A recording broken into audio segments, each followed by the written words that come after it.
Welcome to another Unmuted. We are hearing so much from you all about your concerns over Israel. And since October 7th, we have heard repeatedly from you about what is happening in Israel. Why are people supporting Hamas?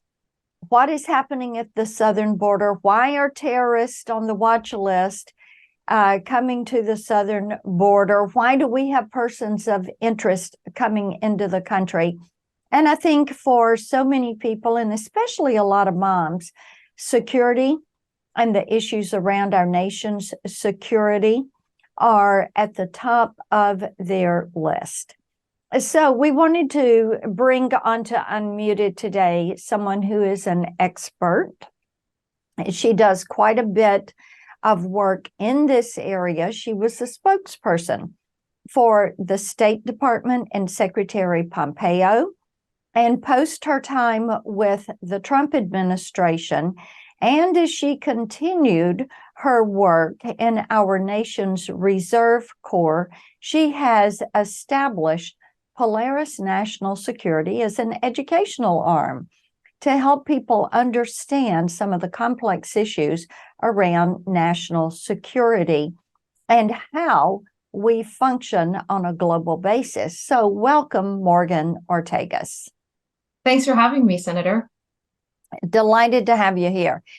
The anti-Semitism has been shocking to people. The rate of increase in anti-Semitic behavior and rhetoric, and the attacks on Jewish students, schools, synagogues, individuals that are just out in the public. Yeah. Morgan, as you have looked at this, what do you see as kind of the underpinning of this? Why? And this is one of the top questions we get. Why do schools allow this to happen?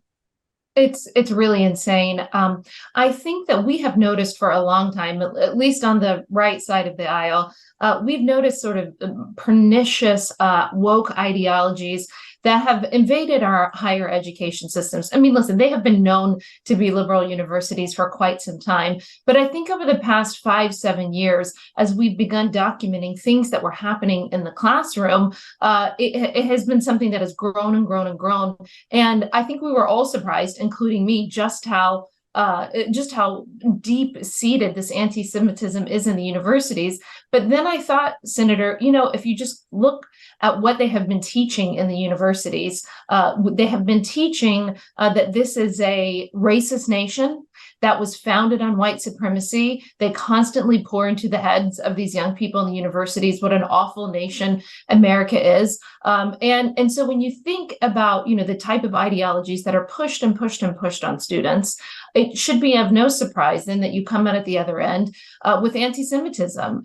Just last night in New York, for example, there was a university there where Jewish students were in the library. They had to be barricaded in the library because of pro-Hamas, pro-Palestinian protesters that went from just protesting to banging on the doors. They had anti-Semitic signs. And so while I'm a national security expert and not an education expert, I would say that we need to relook at federal funding for higher education. I was just talking on Hugh Hewitt's show yesterday when I was hosting, and you came on, thank you, about the need to get more young people trade skills, teaching them how to weld, teaching them to be plumbers. And instead, we have so many people taking out debt, wanting free college, and college has just turned into a complete cesspool.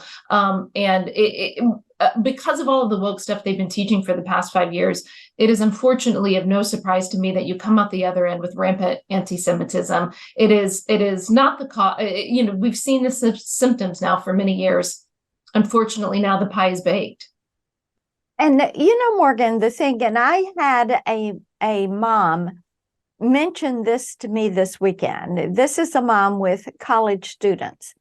And as they were looking at how things were playing out, she said, they're all about diversity, equity, and inclusion.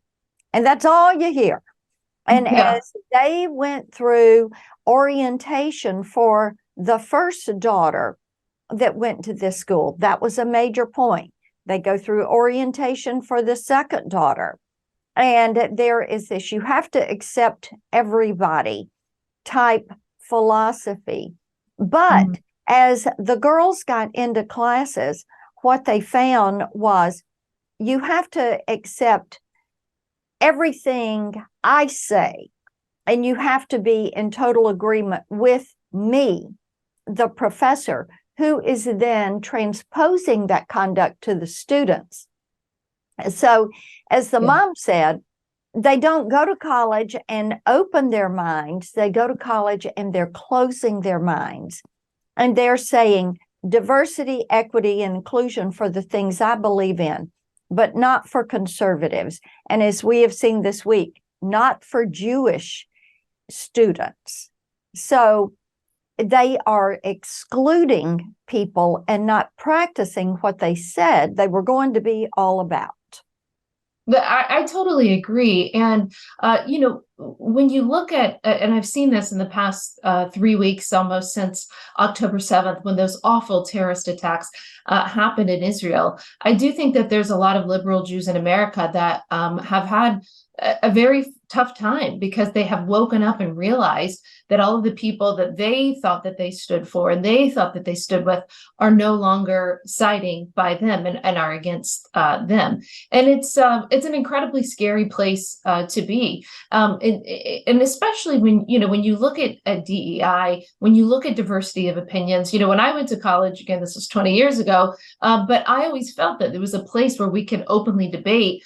And the professor was a facilitator of sorts. I think that we're lucky, you and I are lucky to live in Nashville and be near Vanderbilt University. And I still think that they have that ethos there. In fact, I've been doing a lot of events with Vanderbilt, and I think they've been very conscious about making sure that students from all sides are heard. But that's not what's happening on the average campus. So I think parents have to be incredibly vigilant. You can't take things for granted. Listen, I'm vigilant about what preschool my daughter goes to. I can't even imagine by the time we get to college. But the only way that people wake up is when you start taking the power structure away from them. So when you look at some of these really impressive Wall Street CEOs, hedge fund billionaire types, they have started saying, okay, we're not hiring people from these universities who are writing these letters, who are promoting terrorism. That is waking people up. And that's a start. But as long as these universities, I believe,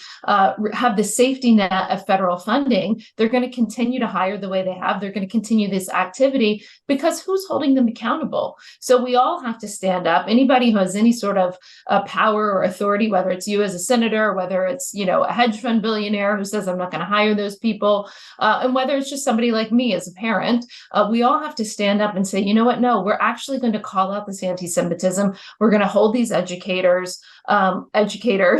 professors, and university staff accountable because, unfortunately, Jewish children around this country in universities feel threatened. I had somebody that I work with here in Nashville. He went back to one of the Ivy Leagues to finish his last year of law school. I won't say which one, just to keep him protected. He wears a yarmulke, and he's very observant Jew. And a woman came up to him when he was just sitting and having a coffee and just started yelling at him and berating him and saying, this is Israel's fault. And that's at a law school. He can handle himself. I can't imagine being, a freshman, 18-year-old, kid having to deal with, maybe I need to hide in the United States of America.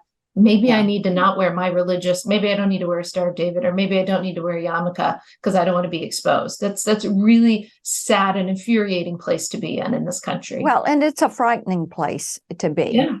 And so many of my Jewish friends, I've had conversations with them about their concerns for grandchildren and children, their concerns for schools and synagogues and places of worship. And as you mentioned, the young man out having coffee, and their fear and concern over what happens in the public space. And as you know, I am leading, along with a Democrat Senator, Jackie Rosen from Nevada, a resolution that condemns this activity on college campuses. And yes, I'm working to restrict federal funds from these universities that are allowing and promoting these pro-Hamas rallies. You know, Morgan, it's important for people to realize and to know the United States of America recognizes Hamas as a terrorist organization. Right. And why would a university allow support for an entity that is evil and recognized as a terrorist organization? I completely agree with you. I'm so grateful to hear what you're doing with Senator Rosen. It makes all of us feel like we have a voice. And I just want to go back to a story to remind your viewers why it is important to speak out every time. 2 years ago, there was somebody who made some anti-Semitic comments in our state, in Tennessee. And you were the only elected official to publicly condemn it. And I talked to several elected officials, and everyone said, well, this person's just crazy. But you were the only person that said, no, absolutely not. I'm going to call it out. And, that meant so much to me and so many other Jewish, residents of Tennessee at the time. And then 2 years later, when we see what we're seeing today, I thought, I never would have known then at the time. I knew it was important to call out anti-Semitism in general. Right. But then 2 years later, when we see the stuff that we do, I thought this is why it's so important to speak out every time. Because if you shrug your shoulders at little incidents, then big incidents start to happen. So I want to thank you for being a voice for the Jewish community and for standing strong with Israel. And listen, as it relates, to Hamas, they've been a designated terrorist group for a long time. I hear a lot of the, what about Israel? What about this? There is a big difference between Hamas and Israel. Israel is doing everything they can to avoid the loss of life. They do not seek to harm women and children. But Hamas, who is worse than ISIS, targeted women and children. They targeted women of all ages, God forbid, even grandmothers, for rape, for murder, burning whole families alive. The United States, when we go to war, we know that there is collateral damage in war, but we go to every length possible to try and avoid it, to minimize it, to make sure that we are not putting civilians in harm's way. So the what about Israel? What about this thing? It's like the intent matters. And the intent of a terrorist group is specifically to harm women and children, to behead babies. These are not freedom fighters. This did not happen because, Gaza has been occupied, which it hasn't been since 2005. This has happened because these people, just like ISIS, believe in a very evil ideology where they think that this type of activity is permitted. Just like ISIS, we're chopping off the heads of journalists in 2015 and wanted and did create a physical caliphate in Iraq and Syria. Hamas has the same ideology. They don't want a two-state solution, right? When people say, well, this is just about people who have been oppressed, who need their own land, who need their own rights, Hamas wants to kill every Jew. They want to get rid of the state of Israel. They're not doing this to get to the negotiating table. They're doing this because they're terrorists and they want to inflict terror in the heart of Jewish people. You're exactly right. And Morgan, I know our audience is going to want to keep up with you. So I know that they can find you at Morgan Ortagus online. Is there somewhere else that you would direct them for information?